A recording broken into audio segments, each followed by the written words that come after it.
বাজিছে 5:49 আৰু আমি এতিয়া যাবলৈ ওলাইছোঁ। এয়া দেখা পাইছে আমি গৈ আছোঁ আৰু মানুহবোৰক এতিয়া মৰ্ণিং ৱাক কৰা দেখা পাব।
আমি পাই গ'লোহি এতিয়া এইডোখৰ দিৰাক গেট। তাৰপিছত অৰুণাচল যাবলৈ কাৰণে ইয়াতে আমি পাছ বনাব লাগিব।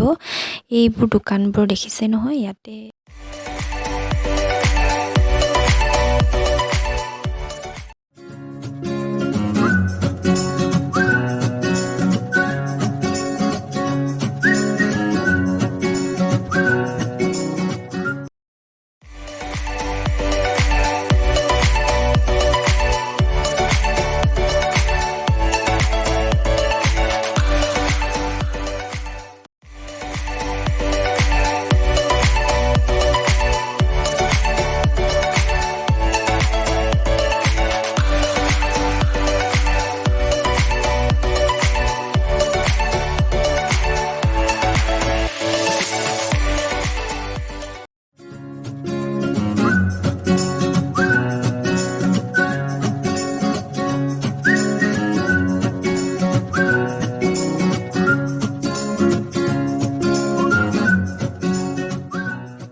এইটো অৰুণাচলৰ আটাইতকৈ ধুনীয়া আৰু পবিত্ৰ টেম্পল হয়।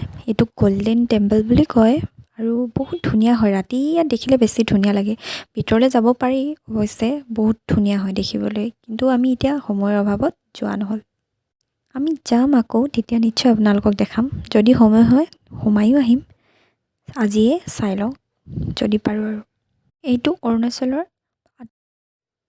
আমি পাই গ'লোহি তেজু। এয়া তেজুৰ পাঁচালি দেখিছে।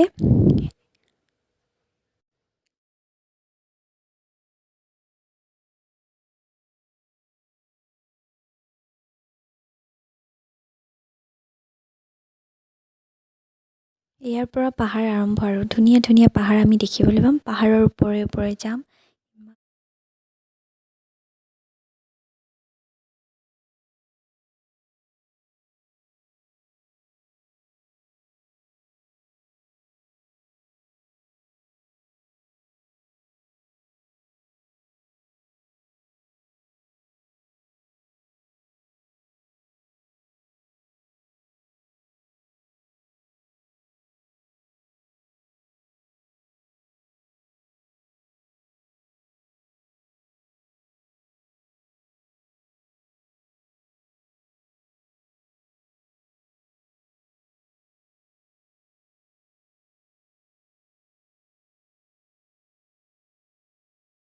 ৰাতিপুৱাৰ পৰা আহিছোঁ, একোৱে খোৱা নাই, তো এতিয়া ইমান ধুনীয়া জেগা এটা পাইছোঁ। ইয়াত বহিবৰ কাৰণে জিৰণি ঘৰ এটাও বনাই দিছে। ইয়াতে বহি অলপ নাজাৰা চাই চাই অকণমান কিবা এটা খাই লওঁ, সৰু সুৰাকৈ আনিছোঁ। তাৰপিছত আকৌ যাম আমি ওপৰলৈ, দেখুৱাই থাকিম আপোনালোকক, চাই থাকিব।